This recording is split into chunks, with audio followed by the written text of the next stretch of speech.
in Northern California. So there's all kinds of ways to do this. And I think that's one of the cool things about having a show like this is we can have these conversations in a calm, relaxed manner, not sensationalize things. And let's just start from the fact that this is a family. It's modern. And we have a lot of ways to do things that are really age old, but we see them in a new light today because we have this perception that there's a mom and a dad and that's it. Yeah, right, right. They're very heteronormative container. That's what we're used to. That's the template we get when we're growing up. Right.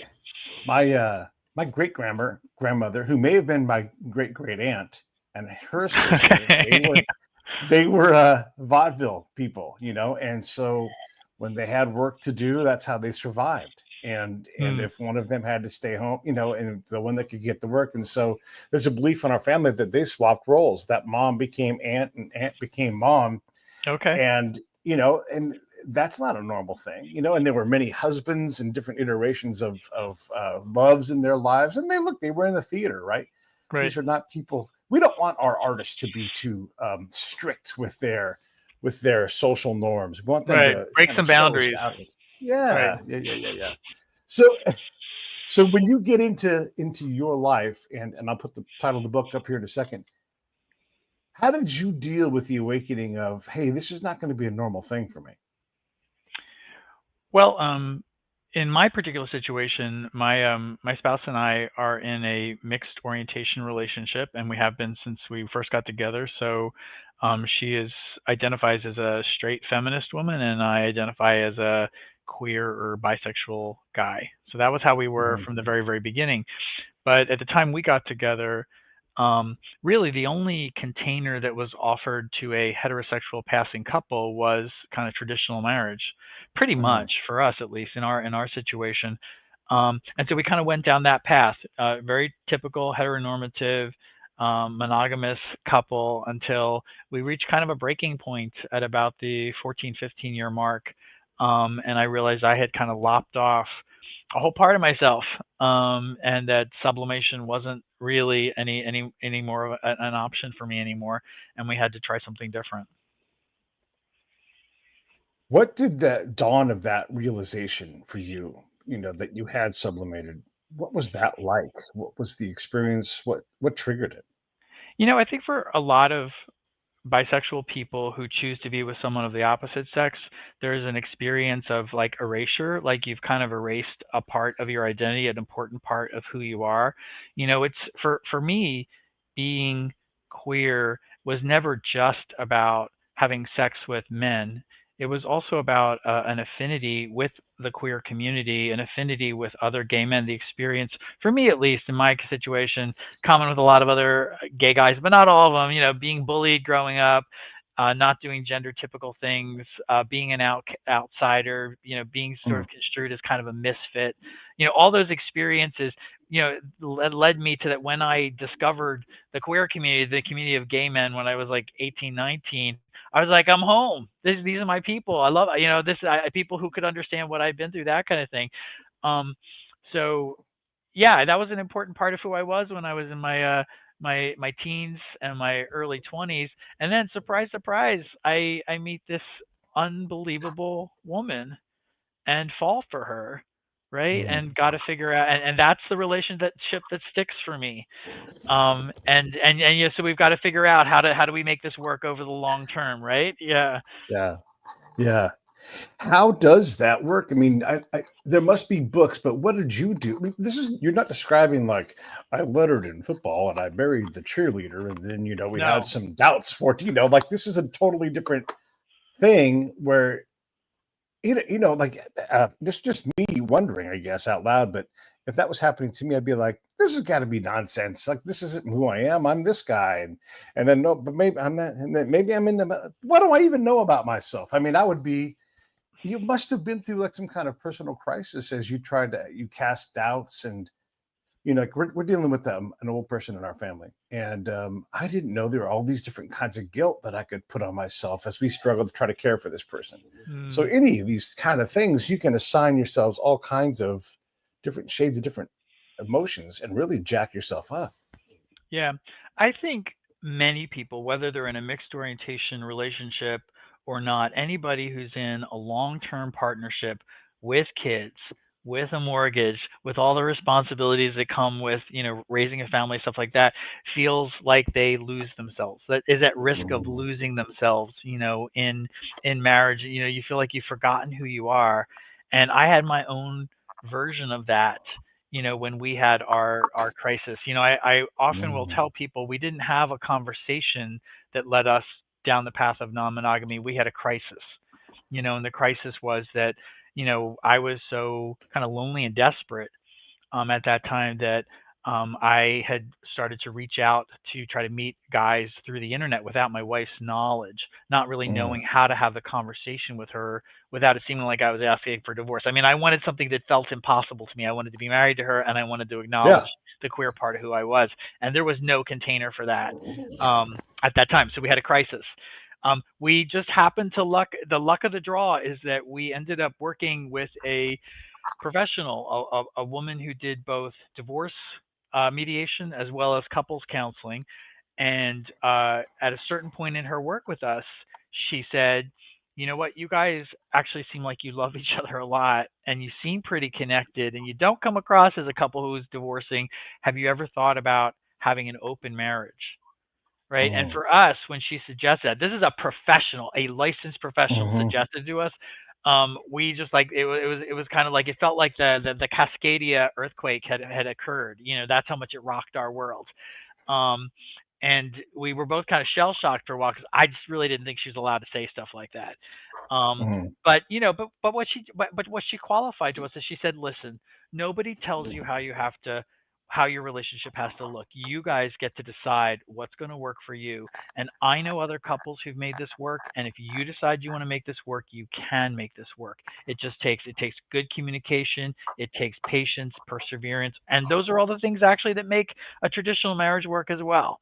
So Mhm. she kind of held the space for us. This incredible couples counselor held the space for us to kind of work through all the nitty gritty of the dynamics and the issues of going down this path. Yeah, counselors in the right way when they hit that nerve for you, Yeah, it is incredible, right? Like you know, gosh, there's so many great examples of this, but Dr. Ruth was great. Dr. Ruth Westheimer, the famous sexual normative kind of whatever her title was. But she would say, look, you got 5 minutes to give your partner a hand job. Quit being so stingy. Take five right, minutes. I get it. You're tired. Give them a hand job. right, You're like, fuck, why not? right, You know, right. but Yeah, I but, mean, but therapists and counselors have a lot, doctors have a lot of power, to yeah, name things and to say what's possible and what's okay and what's allowed. And so when Dr. Ruth Restheimer in that little Viennese voice said, "Yes, of course it's okay to have a blowjob," it suddenly it makes it seem a lot more normal and a lot more yeah, acceptable. Like, maybe we can do this thing that yeah. feels like it's got some social stigma attached to it. And yet still there's work, right? You have to communicate, but there's these feelings, and who would nobody would blame your wife for being like, this is not for me, I don't Yeah. want to do this, or I want to do that, and then all of a sudden you guys both venture off into a spot where you're not doing the thing with each other anymore. I mean, it's very, this is just me guessing, but these kind of relationships, like all relationships, are hard, but maybe this one's even harder, like this blend of things, because there's all these other feelings, things that you're going to bring yourself, things that they're going to bring to you that don't belong, all this other stuff that can get in the way. But Yeah. if that love, yeah, go ahead. Definitely, it's an experiment, and you're taking some risks. You're opening your relationship up to different types of threats that Hmm. you don't necessarily know how you're gonna navigate and handle them and stuff like that. Um, it definitely we proposed it to each other as, let's do this as an experiment. Let's see if we can make this work. And if we can't make this work, we at least know that we have tried our best, and we sort of just, Hmm. and then we will very generously, amicably transition to whatever we're going to be that's not married, right? Friends or Yeah. co-parents or whatever we're going to call it. So we gave Right. ourselves an out. We gave ourselves an out. The interesting thing for non-monogamous couples, when you get married in a monogamous mold or template, they really kind of give you the rules. They give you the boundaries and the parameters of what the relationship is supposed to look like. Everybody Right. knows, right? But when you go off path, down the monogamous path, you kind of have to come up with your own agreements. You have to figure out how are we going to make this work for ourselves. So it's very individualized, very tailored to who you are individually, and very collaborative because you got to. We often had to. We would come up with a rule that we thought would work for us, and then test it out, and then we're like, oh no, that didn't work at all. We don't want to do that. Yeah. At one point, for example, my this is in the memoir. My spouse had been seeing this one guy for quite a long period of time. I had every reason to believe he was a very nice guy, very good for her in a lot of ways. We decided to have him come over to play a game of Scrabble for the evening, right? And we had another friend come over to sort of be my ally in this situation. And, that was a really interesting experiment. I was glad to support her in her relationship. It was also probably the longest, most unbearable game of Scrabble I've ever played in my whole life, and I lost, which just compounds The writer the loses. yeah, the writer who led this guy was very intent on winning the game, and he did win the game. Mm, Um, but so that was a good example of like, we tried to have a more kind of integrated arrangement, sort of the kitchen table polyamory as they call it, where you have your boyfriends and girlfriends coming and having dinner all together, big Thanksgiving or whatever. That wasn't going to work for us. In our particular mhm. situation, that didn't work for us. I mean, I think all couples do it differently in terms of what Right. feels safe, what feels like this is my tolerance level for risk. This is how far I can go. And for us, it was we keep things pretty separate. Keep things pretty separate. Okay. Yeah. And by the way, everybody, so this is Wayne Scott. He's got this book called Get the Maps They Gave Us, and you can get that on Amazon. And there's the link down below. Doing, doing, doing. And you know what I always say, buy two, buddy, read. And it's fascinating. So, and then I'm going to put the link up for his website here in a second. But you talk about these rules, and look, it's one thing to experiment sexually when you're an adult and you're in a relationship and you both know, but you guys have kids and stuff. And how do Right. you communicate this, and how and when and why do you communicate, because that's a whole different lesson because there's different rules for them as well. Yeah. Well, early on when our kids were, of an age where we could have a conversation with them before we had even were even contemplating having a different kind of a marital arrangement, I had told the kids about my background. I thought it was important for them to know where I came from and who I have been before I was their dad, which included, being a member of the queer community. And so my kids always knew that part of it, and we also kept them. We also let them know when we decided that we were going to have a different kind of a marital construct, when we were going to have an open arrangement. Kids, the big thing. I mean, people always ask me how are the kids doing. At the end of the day, most kids don't care. Our kids did not care. Their big priorities were like, did we get them to their soccer games on time? Did we bring home the right snack foods? Did we watch the right television shows? Did they get enough video time? Did we go on nice vacations together? But what she and I were doing in our romantic relationships really wasn't something that they were particularly interested in. And is there any shame on their part, like when their friends find out and there's rumors? Because kids are cruel, they say terrible things, and they're not built to understand your guys's, I would say, advanced or non-traditional form of relationship. Yeah, yeah. Um, I don't know.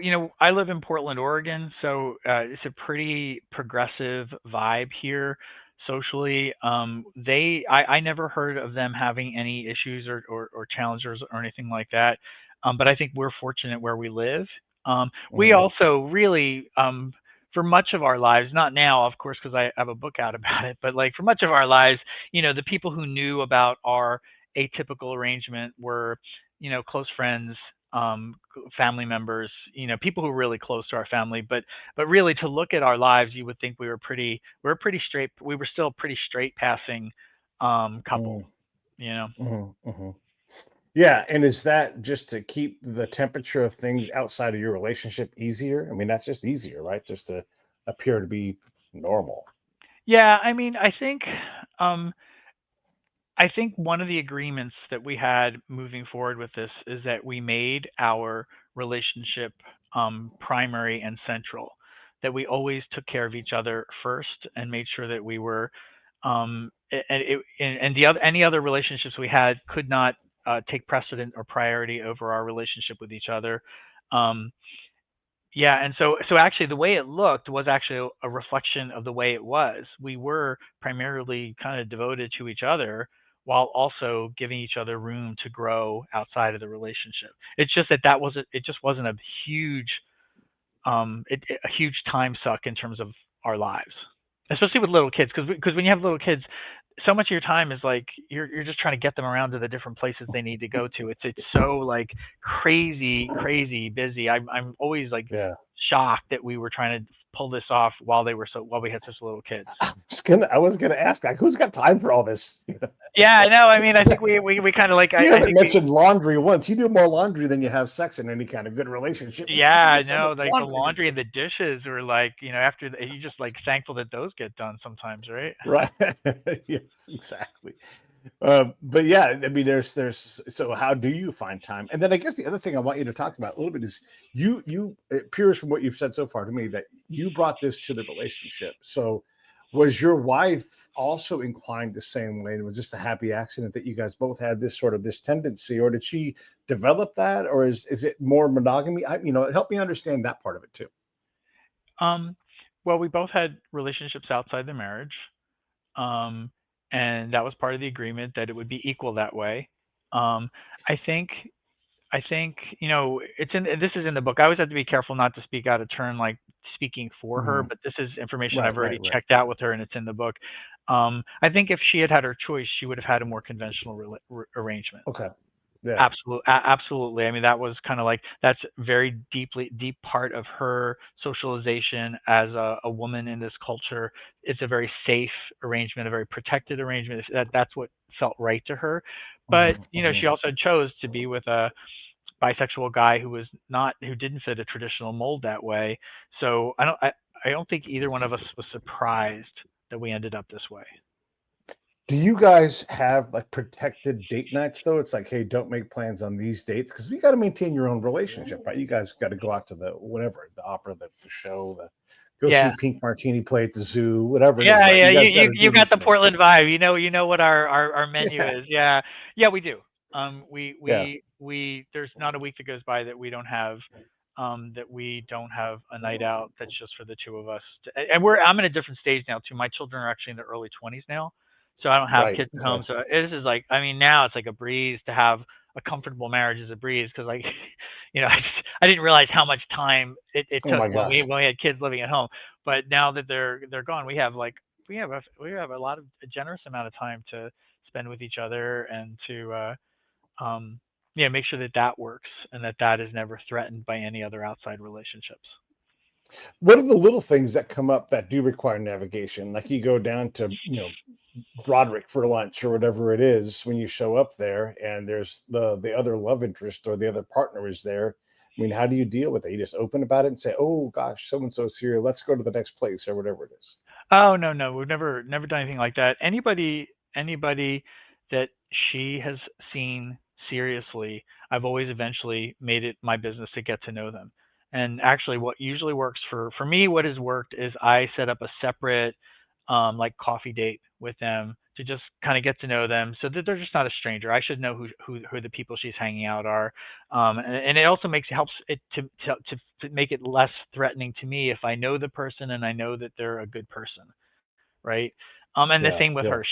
Any guy that I was seeing, if it looked like I was going to be seeing him for a while, she would make an effort to meet that person and get to know them, and that way, they weren't a threat to us. They weren't a stranger, right? Hmm. Hmm. And do you see women outside of the relationship too, or no? No, I don't. Okay, okay. And is she bisexual or queer as well? No, she's not. She's straight. Okay. Yeah, I mean, there's always just so many questions because it's also fascinating, right? Like, go meet the next Wayne and his wife couple, and they'll have totally different setups because these are interesting ways to approach life that you got to sort out your own rules. And how long have you guys been doing this?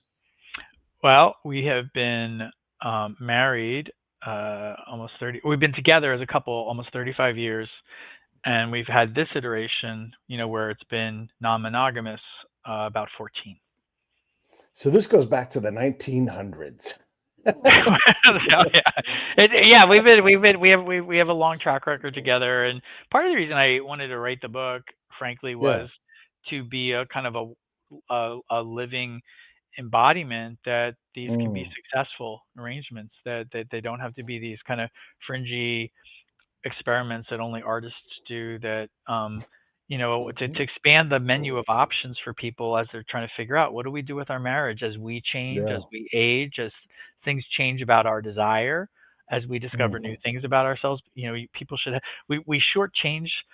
I think we have this very narrow binary in our culture of marriage and divorce. It's very Mhm. polarized, and there's such a continuum of gradations in between those two. There's so many different ways of being married, Mhm. lots of creative ways of being married, and just to kind of make Sure. room to carve out that space, and to have people see that there are a lot of Well, different options. I mean, and when you think about all the different ways that is so very true, how many Mhm. couples continue to hook up after they get divorced or get remarried or divorce again and get remarried for a third time?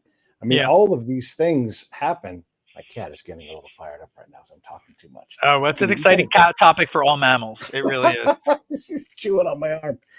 Don't chew on my arm and attack me. My cat is attacking me on TV live. You go away.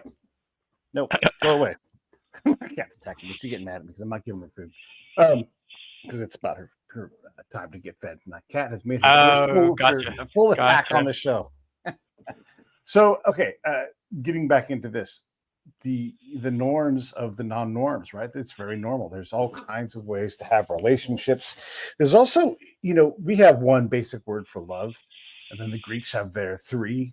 Yep. Three doesn't even cover it. I mean, there's like mature loves, there's seasoned, there's all kinds of different styles of love. Yeah. And we progress at different paces in our lives. We have more interest this way, that way. We take sexuality out of it, and all of a sudden you realize there's just there are many eras of a love life, Yeah. and they move around quite a bit. I mean, you think about the stages of grief, that doesn't even cover like when they cycle back, right? And so the Right. cycles and stages of love are the same way, where you have these different seasons and eras, and there's not a thing you can do about it except that love evolves. Yeah. We get to leave room for both people to grow, especially as we age and as we change. Mm, Who we are, thank goodness, who we are when we're in our late 20s. That's when my spouse and I got married, late 20s. mhm. Who we are in our late 20s, thank God we're not those same people, when we're in our 40s or 50s or 60s. People Right. change very, very dramatically, and we need to create marital containers that allow for that kind of flexibility. That you can kind Yeah. of hold on to important connections, but you also have room to grow and change and be different from each other. When you guys made the decision to go to a therapist, who initiated that? When did that happen in your guys's cycle of your relationship too? I mean, is this late in the game? Should you have gone earlier? Help me out with that. Yeah, we sought therapy throughout our relationship. We're both social workers, so we are open to therapy. We see that as something that improves lives and stuff like that. So it's never been something that we've shied away from. But when we had our crisis in 2007, that's the period of time captured in the memoir. We thought we were divorcing. So actually, the reason we Mm, went to the professional we went to is because she did divorce mediation. She did both couples counseling and divorce mediation. It right. was weird too. In 2007, if you wanted to get divorced, a session for divorce mediation was $220 an hour. If you wanted to do couples counseling, it was $150 an hour. So it was cheaper to stay together than it was to get divorced. Um, but we didn't actually clarify with her which one we were doing, even though nominally Mm, in our heads we said we're divorcing because we thought we had this failed marriage. But we actually didn't clarify it. And this particular couples counselor, she kind of didn't push the issue. She just kind of let us be in this liminal space. And that actually helped us to see that, over time, that we actually were still pretty committed to each other. We just weren't fitting in the mm. container that had been handed to us. Yeah. Yeah. So with your working in the social work, you see all of these calamitous things, right? I mean, you don't tend to collect people with these happy, well-founded lives and that kind of work. Yeah. And so, how does that inform your decisions on how the two of you approach these things? I mean, obviously, you're open to therapy. You just talked about that, but there's just there's a lot to recover from that work. I mean, I used to be a spy, and I would walk around Iraq and Afghanistan, and I would talk to these families and just gather all this woe from these people, Yeah. horror stories, and it just, and it was awful. And a lot of my damage just comes from collecting all of that stuff and just chewing on that and trying to, and then watching us fail them, and it was just Yeah. hugely damaging. How do you deal with that? You mean how do I deal with the stress of doing social work with Yeah, I all mean, the how do you keep that separate from your relationship, and not allow mm, that negativity? And I'm saying negativity because you're taking in all these harmed people, and they're harming themselves and they're harming each other. How do you keep that separate, or how do you filter that so that it doesn't creep into you? And both of you guys do this kind of work, so yeah, how no, do we you both guys protect yourselves? yeah, I mean, I think it does seep in, and one person's stress, the one person's work stress many times becomes the whole family stress, right? I mean, it's something Yeah, that like most social workers that I know, myself included, struggle with throughout our whole careers because this it's really hard. It's really emotionally hard work. yeah, It's really yeah. wearing physically. People don't think it's as physically demanding as it is. You're just sitting there talking to people. What's so physically demanding about that? But your nervous system is so deeply engaged, right? And our nervous Yeah, system connects to all of our health functions, right? So you have yeah. lots of social workers who have different GI issues and dermatological and respiratory issues because the work is so emotionally demanding. I think it helped, that my spouse understands, that she's Hmm. in the same Hmm. she's in the same field. She understands the stresses that come with it. We both have a really deep commitment to social justice, into a lot of the things that social workers believe in very deeply.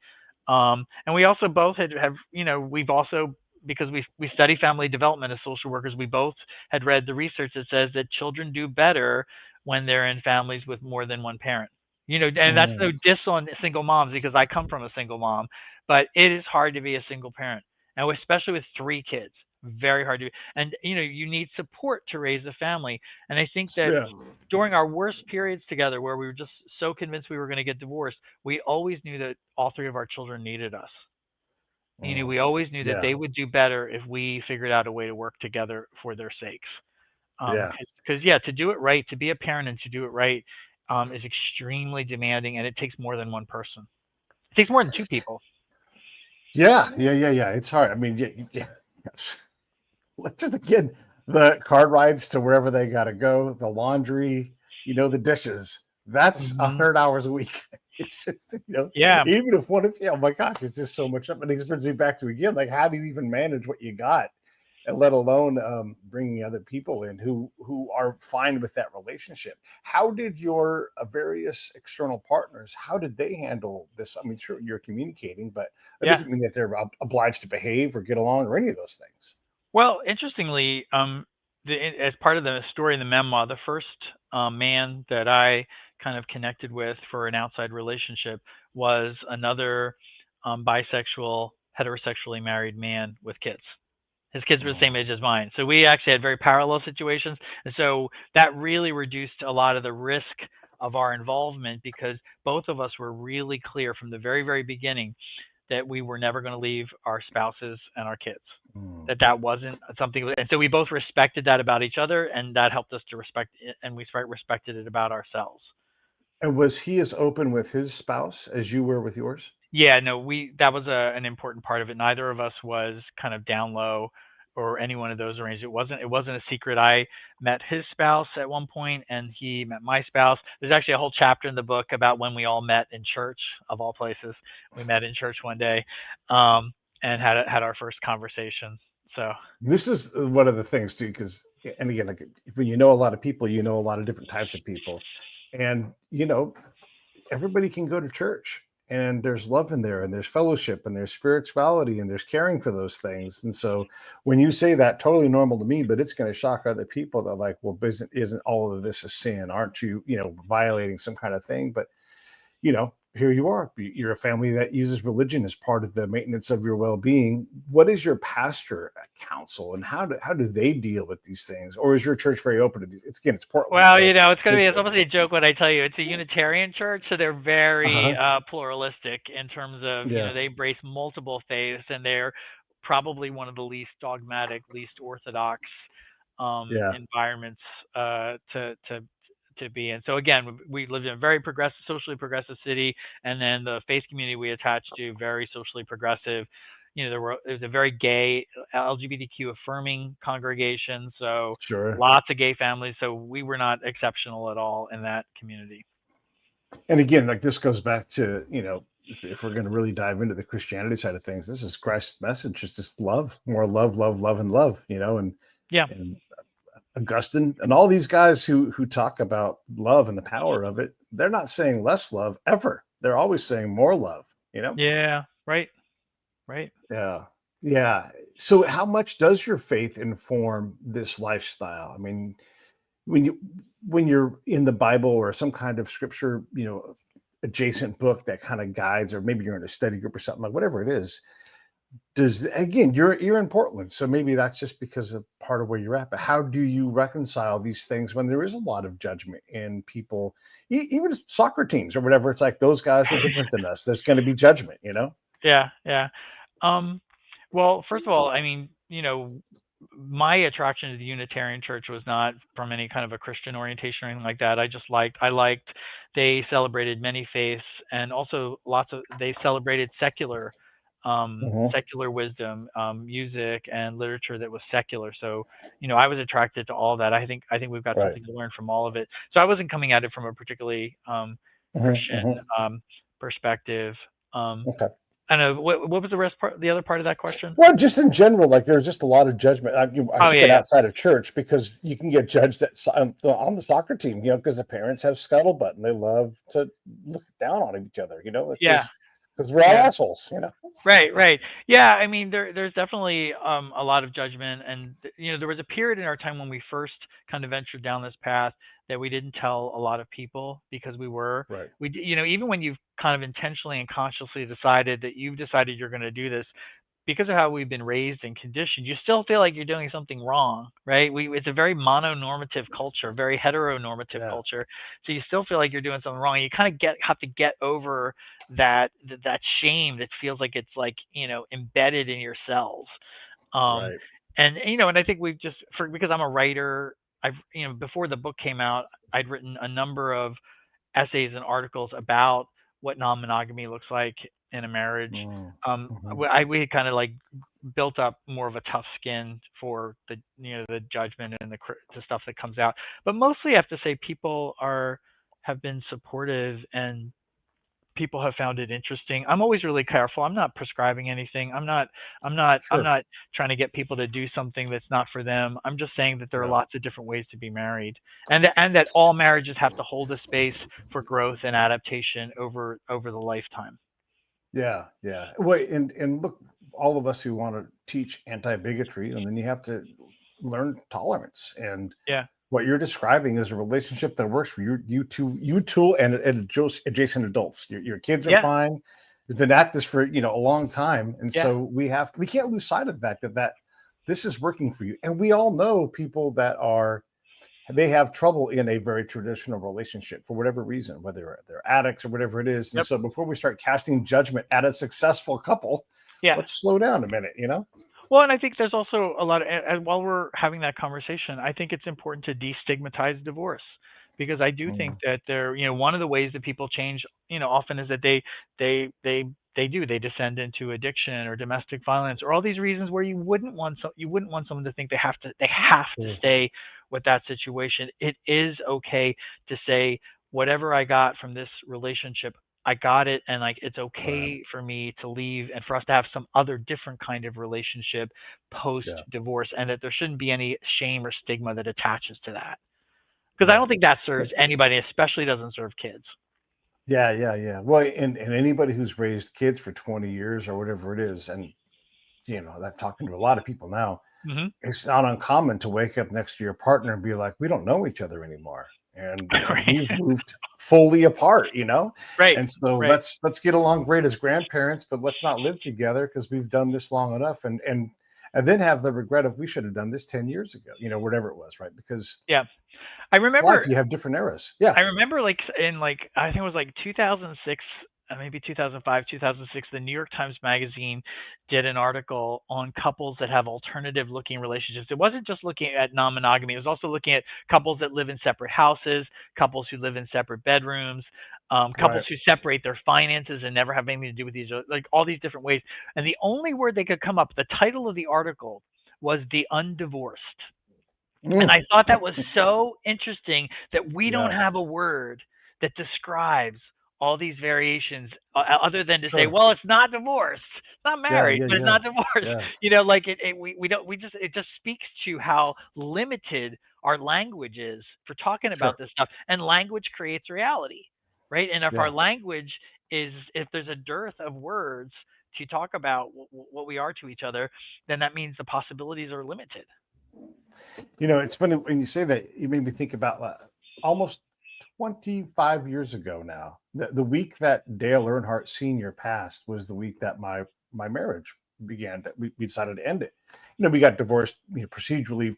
I don't know, a year or whatever it was later. I don't even remember the date. That's how Yeah, long yeah, ago yeah. it's been, and how Upsetting like. time. But right, to describe me as divorced is not to describe who I think I am. Like, yeah, of course, I've had a divorce, but um, I don't think of my daughter's mom as an ex. I think of her as part of my family. I Yep, think of her yep. husband as part of my family. And so to say, oh well, you're divorced, like, am I? Am It's I? weird. I'm It's like, really weird that that somehow has to attach to your identity. It's like, again, yeah, it's like a mark of shame. It's like your scarlet A. I'm a divorced person, and that's always who I'll be. That it's so stupid when you think about it. It really is yeah, kind of stupid. It's okay because most people have multiple relationships over their lives, right? And we yeah, don't say there's yeah. anything wrong with that. It's just that we grow and evolve as individuals. Right. And for me, it was a relatively short a marriage. Look, and we loved each other. It's just, we need the military kind of forced us together, Hmm. in ways that maybe we wouldn't have gotten married. Maybe Yep. we still would have had a kid. But yeah. And so like when I'm forced to like answer divorced, and I'm like, that's like my name, I'm called Pete, but when someone calls me Peter and I'm like, I'll listen to that, but you're not really describing me. Divorced is even further away than that, where I'm like, Yeah. yeah, that's just not like, and again, I have to use Dale Earnhardt's death to Mhm. remember, like, when did all this happen? Because it's just Yeah. not like a major event in my life. Yes, it was hurt. Yes, I was messed up for a while, but we both got over it. She's in a better place. I'm in a better place. We're super Hmm. happy for each other. So Yeah. yeah, that whole stigma of that, there is not a very good word. And I would never call Jennifer, Brenna's baby mama. Like, I just would, Yeah. because I have too much respect for her and who she is and how we've both been able to manage this whole thing. Yeah, yeah, I mean, to me, that's a successful partnership. That's a successful relationship that had room to evolve over time, Right, and right. it just takes maturity and also not believing that the stories that are given to us are true, about divorce being a failure. Yeah, yeah. And if it is true for you, and it is, that's fine too. That's another thing. It's like, I don't need to be in your guys' bedroom. There's 100 questions I could ask about the mechanics of the sexual side of your thing, but I don't need to know those things. That's salacious and all that. So that's not for me to know. And you wouldn't need to know that about me. So I'm not even bothering to ask that. I mean, look, I might imagine like, oh, those guys have an open relationship. Let's invite them to our swinger party. And then you guys may say, hey, we're not swingers. We're not Right, crazy. right. But, and I'm not saying swingers are crazy, but I'm just saying that, you get like, these guys have this non-traditional thing.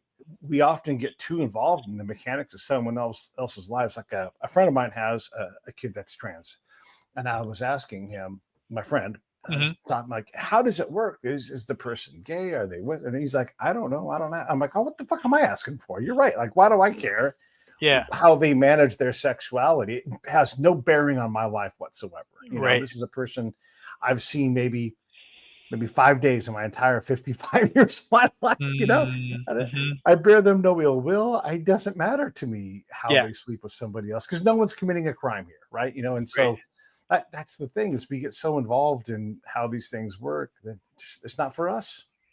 right, right. Yeah, I mean, Yeah, there's a way in which in the way we ask the question, we regard arrangements and people as oddities, and nobody wants to feel that way. Nobody wants to feel like they're an animal in a zoo cage, that's yeah. being, we're all humans, and we all have Mhm. idiosyncrasies and weirdnesses, that make up who we are.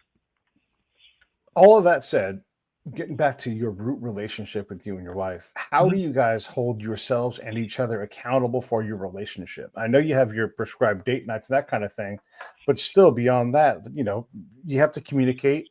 And if you need something, does it, how do you determine what takes precedence and how you slow down? And again, who does the dishes and all, who's going to mop the floor? I mean, all the things you have to do outside of that and get Right. along. It does sound like, and look, all relationships are challenging, right? But Yeah. it sounds like yours may have more stuff to tend to. Um, you might think that it's interesting. It really kind of, once you've kind of gotten over the hurdle of, Hmm. of trying the, I think the first couple years that we were going down this path, it was awkward and fraught, and there was Mm, conflict, and there was a lot to figure out. But at a certain time, as with everything, you settle into certain comfortable grooves and routines that um that make it so that it kind of just becomes a seamless part of your life. And that's kind of how it feels now. And you mm, know what? We really, I don't feel like actually now we have a lot of rules about our relationship. We have a natural gravitational emotional pull to each other. She is the person I want to talk to at the end of the day. I have a rough day at work. She's the person I want to talk to, and vice versa. Like, I know that we both need a vacation, and so part of my job is I got to plan the vacation for next July. I got to, and it's going to be with her, and I know, and that's what I want, hmm, and that's what she wants. So it's sort of gravitationally, it just happens. mm, It just happens that that's we don't really have to think about it anymore. I do think that there's a transitional period, and again, that's kind of what's captured in the memoir, where people are trying to figure out the rules, and it doesn't feel 100% certain. What are we doing, and is this going to mm. work? Yeah, Um, but yeah, yeah. definitely after about 5 or 6 years, you're like, oh, this is just who we are. This is just how we're living our lives, and it seems to be working. And in a traditional relationship, you don't write all this stuff down. You might say, "Hey, our loose rules are these small things." Like let's make sure we add these elements into our life. Let's get back to doing these basic things. You Yeah, might do some of that, but you right. certainly don't write it down. You don't have a No, checklist, and you just kind of manage it. And this is just mature, older Pete talking now, but a lot of this stuff is just me bringing stuff into the relationship, and as my partner brings me things that I don't want, if yeah, I can just put them down and not hold on to them, I'm like, yeah, you threw a bunch of crap at me. yeah. I'm the person you throw crap at. It's fine, Right. like Well, that's what we do. and then, That's the other thing we do, right? That's the person you feel the safest with, what you can completely let your guard down. And if you have to have a meltdown, right, sometimes right, that's the person yeah, who sees it. yeah. And if I don't bring anything into that doesn't belong to me, like, hey, maybe I don't want to say lighten up because I want you to give that. So I don't want you to give that to the mailman. Give it to me. That's fine. But communicate like, hey, maybe take it easy for 5 minutes. Yeah, yeah, yeah. Like, hey, Right, now you're taking it out on me. But again, these aren't clearly defined, written out things. Aha, you've assigned me too many problems that don't belong to me. right, Now we must go into recovery mode. Okay, right, recovery mode engaged. Now we must, it's like right. it sounds ridiculous on the face of it. So yeah, that's interesting. Since you've released the book, what has the? I mean, I know it just came out, but what has the response been? I can see on Amazon sold out, so that's good. I hope that'd be nice. I hope that's what it says. No, it Honestly, does. it honestly just came. Honestly just came out last week. And actually there was a delay, so that might actually be why you see the sold out in Amazon. Okay. There was a publisher's delay, but that's been corrected. And what I've been told is the books are on their way to me. Because I haven't even seen the actual book itself. I've seen the galleys, but not the book because of the of Mm. delay. But no, it's available in stores. It's available from booksellers. It's always great when people buy it from the independent press it comes from, Black Lawrence Press, because it's one of the small presses, and it's always good to support small businesses. And you Yeah. cannot buy it on Amazon right now. So there you go. Go over there. And yeah. Now the fury comes out of Wayne. Wow, my publisher. Yeah. Um, yeah. No, but it's great that it's doing well, and that it's out and anybody can buy it. Has there been negative feedback or blowback because this is it's not a norm and people sometimes stamp their feet a little bit when the non-norm comes at them. Yeah, there hasn't been. Again, there may be. Some of the other things I've written, there definitely has been some negative blowback. I had an essay published in the New York Times column Modern Love in 2020, and that was about open marriage, and that got a lot of Mm. traction. And they also made that into one of their podcasts, and that got an assortment of comments, but definitely there were some negative, contemptuous uh, comments, and some important lessons for me too as a writer. Just like don't descend too deeply into the oxygenless universe of the comments, because Yeah. it's a lot of wasted time, and it doesn't help Oh, anybody yeah. to see all that kind of judgment and reactivity that's out there. I've been lucky so Yeah. far though. Most people, when I decided I was going to write the memoir, I had already published a number of essays about open marriage, and I lined them up chronologically, and that's when I realized, oh, if I just filled in a few gaps here and there, I actually would have a memoir, I would have a book length piece of a work.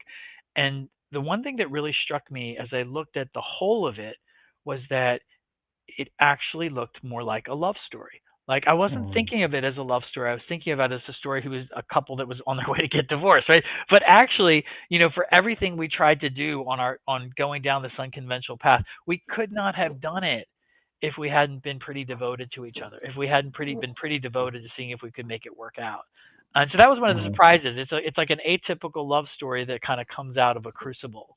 A Me and my crucible. kitty we're having a love story I again talk too. about crucibles. I hear it. It's like there's a fight going on, like behind you. You're doing such a good job of trying to grace under pressure, trying to sort of like be a She's good host. purring now because she's got to Okay. get food soon. Okay. Okay. The one more thing I want to ask you about, because the cover is reminiscent of one of my favorite paintings hanging up in Musée d'Orsay. Oh, now she's changing the camera. Musée d'Orsay, and it's called Lali, the bed, and it's two Okay. people embraced, and it's watercolors, beautiful, right? I'm saying watercolors, maybe not, I'm gonna but look this it's a up. wonderful. It's very reminiscent of the cover of your book. Yeah. Yeah. This is a Serbian artist. I just happened to find it in a gallery. And it's Mm. the title of it is it's called Lovers Sleeping. And it's one of the recurring images in the memoir is that the couple, even during their hardest times together, they like to spoon in bed. That's one of their comfort places that they go. And so it was fun to find an image that that captured that was true to the couple. Yeah, yeah. Well, that's great. I mean, and I'll pull this up here just really quick, and I'll see Oh, if I you've got a can't picture of find it? it. Really? I'm going to pull it up. Yeah, yeah. Why not? Right? Like, why not just do this real quick? We have the ability to. Why don't you tell me something interesting about that you're writing about on your website, and I'll pull this thing up and get it saved, and you vamp while I do some technical work here. Yeah, yeah. Since I'm a psychotherapist, and since we're living in pretty troubled times in this country, I'm writing a lot about how people survive and thrive during catastrophic eras. Mm. And so I actually have a newsletter that goes out a couple times a month with ideas for people about how to cope when the world feels like it's falling apart. And the thing we often forget, because what we're going through is particular to us. The thing we forget is that other people in other eras have gone through similar things, and they've survived, and they developed wisdom and coping strategies, and we can actually find those people. We can consult books like Viktor Frankl's Man's Search for Meaning, Sure. or really any of the stuff that came out of the Holocaust, Yeah. or other really troubled times, to look for what's the wisdom that people used to get through those periods. So No, that's that's something that's just great. like Yeah. that's like another big interest of mine as a social worker is, how do we Mm. how do we endure during this period? Yeah. No, absolutely. Here's Loli, Oh, so you can oh see why. yeah, totally. And Love it's from that. the 1800s. It's Toulouse-Lautrec. Yeah, it's wonderful, and it is like quite often, like at the end of the day when everything else is done, you get in bed together into your little nest, and it's like you're not worried about the dishes anymore or Yeah. hurt feelings. You're in your spot, and I it's love wonderful. that association, and I also love that idea. Like, I think in an abstract way that marriage is a kind of container, but the bed is a literal container. It's the place that two people go to rest, right? To Yeah. rest and actually to connect too, to hold on to each other a lot of times. So I love that Yeah. image. So, yeah. Anything else before you wrap this up? Otherwise, I'm going to get my cat fed before she attacks me again. Yeah, Because right no, now she's tolerating feed me. that cat. If people want more of my writing, it's at Wayne Scott Writes. And if you want the newsletter that I do about coping in adverse time, that's waynescottlcsw.com. That's my therapy practice website. But it's free to subscribe. I don't charge anybody. Let me type that in. Wayne Scott. What is it now? Wayne Scott. waynescottlcsw.com. Licensed clinical social worker.com. I think I got that right. We're going to put that right there. Yeah, everybody, this is Wayne Scott. You guys know what I always say. When you buy books, buddy, read them. Buy 2 of them and send them out to friends. Look, this is a love story. That's what you want to read about. That's what we love. So there's the link for the book. It's in the comments. It's in the remarks of the show. Here is, again, his main website. And here is where the newsletter is for all that. So thank you, thanks for Pete. coming I on, really Wayne. appreciate it. I really appreciate it. And I appreciate how personable and engaged you were. Thank you so much. Oh, thanks, man. All right, so I'm going to wrap this up, everybody. I'll talk to you tomorrow. Have a great time, Wayne. I'll say goodbye to you in a second. Hang on, everybody.